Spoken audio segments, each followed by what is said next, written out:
I'm Dr. Sabitha, pediatrician with 20 years of experience in childcare.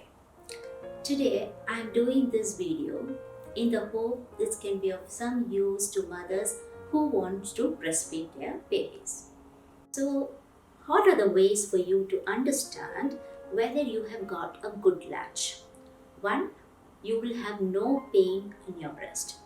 When the baby sucks, if you are getting pain, it means you're still in the nipple area, not in the areola. Whereas when you get the whole areola into the mouth, the suck becomes slow and deep. It will be sucking in. So it will be a rhythm of something, this rhythm. Position the chin touching the breast, the slow suck and no pain for the mother. Then you're almost there. Of course, the next question is, how do I know whether my baby is getting enough milk? The 100% correct technique would be to check the weight of your baby. You should understand that every baby might lose weight in the first few days of life. So a 10% weight loss in every normal weight baby is expected. In the first 5 days, the baby loses weight, and then the baby picks up weight and regains the birth weight by day 10. So let's say if your baby is 3 kilos, the baby is allowed to lose about 300 grams of weight, say by about day 5. If you get a faster loss of weight in the first 2 days, or if the weight loss is much more than 10%, obviously there is not enough milk reaching the baby. Again, if the baby is not regaining the birth weight by day 10, there is not enough milk given to the baby. The reasons may be many. May not be that there is enough milk. Maybe the latch is not right, so the baby is not getting, whatever be the reason. So to assess how the growth, whether the baby is getting enough milk, we have to check the weight of the baby. Once the baby reaches birth weight by day 10, then we should get about a minimum of 30 grams and a maximum of around 50 grams per day. So we will find a weight gain of 300 grams or so every 10 days in the first 2 months. So once you find this weight gain, then you know your baby is right on the track. Now, other ways of knowing is, one is looking at the urine output. So we expect the number of urine to be as per the day, like 1 on day 1, 2 on day 2, and increases to 7 to 8 times by about day 7. Henceforth, it remains the same. So if you reach this pattern, about 7 to 8 per day by day 7, that usually means your baby is getting good volume of milk. Stool, however, doesn't have any significance. The number of times the stool is passed does not tell you how good your milk supply is. However, you know that as soon as a birth, in the first few days, you have a black color stool, which is the meconium. The meconium then changes to greenish color and later on to yellowish color as the milk is digested. So if the change in color from black to green to yellow takes place in 3 to 5 days, then usually it means that the baby is getting a good volume of milk. But later on, by the second week, you may find that your baby has about 10 to 15 times of stools and little watery. It's okay, provided your baby is passing urine enough and the baby looks contented. You don't have to worry about the watery nature. Later on, by the end of the month, you might even find that the baby passes stool once a week. Even that is normal, provided the baby is on breast milk. In the first few weeks, if they might fall asleep after 1 or 2 sucks, you need to stimulate the baby to keep them awake. It's always better that you allow the baby to suck for about 7 to 10 minutes on one side, burp, feed from the other side, burp, and get the baby to sleep.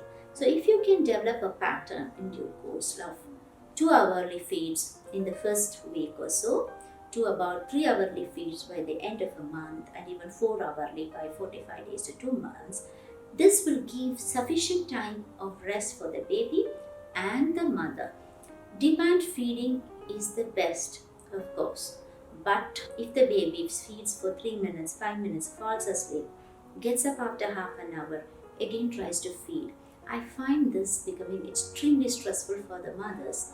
By the time they're 2 weeks to 3 weeks, lack of sleep, and they're so tired and exhausted, this strains the mother and often can affect the supply of breast milk.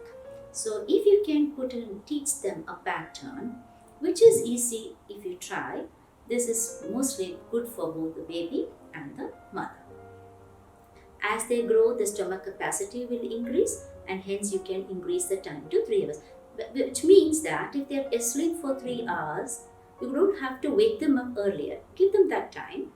But if they get up at 2 hours and ask for milk, of course you can give. But you don't have to wake up a sleeping baby by 2 hours and make the baby feed. Another thing would be timing in the day and night.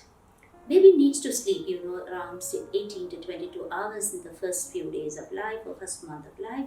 If they sleep more in the daytime, they might sit awake in the night time. So in the daytime, you keep your room well lit with sunlight and let the noise be as normal. Don't be very quiet. Everyone can talk in their normal tone. Let there be a lot of stimulus around the baby in the daytime, and keep your nights quiet and calm and dark, so that baby starts to learn a difference between day and night, and slowly it develops the rhythm, the biological clock, and gets to go sleep well in night. So this is something which you can train slowly over the period, which again will give a lot of comfort to the family, because looking after a baby brings in a lot of effort from the parents.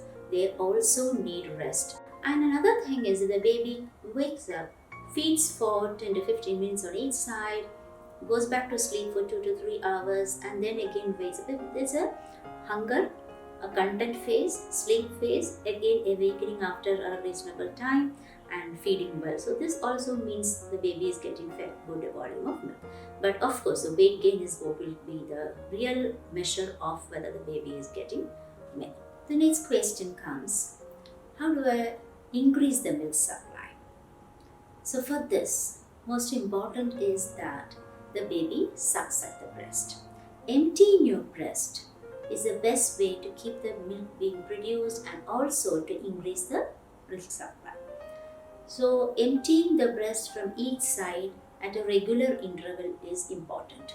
Usually maintain it at 2 to 3 hours. So there are mothers sometimes who try alternate feed, formula feeds along with breastfeeding.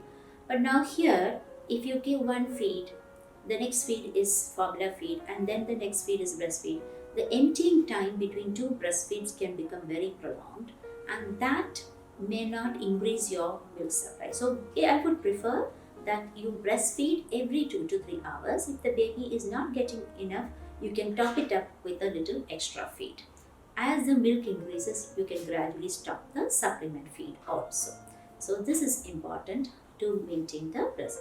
The sight of the baby suck on the nipple, the sensation, all these are stimulus to the brain to produce milk and to let it down. So all this is important. In addition, mother should eat well, keep hydrated, and rest well. One of the most important factors that affects the breast milk is the anxiety in mother. Anxiety about whether the baby is sick, anxiety whether the baby is getting enough milk, anxiety and that depriving the mother of sleep. All these are very important. So if you're having any of these issues, get it checked and corrected. Because of this, it's also important that every family member supports the mother, encourages the mother, and comes out with positive comments, and not say comments like you don't have enough milk. These sort of comments should as much as possible be avoided, because mothers need the encouragement to keep their anxiety levels at the minimum.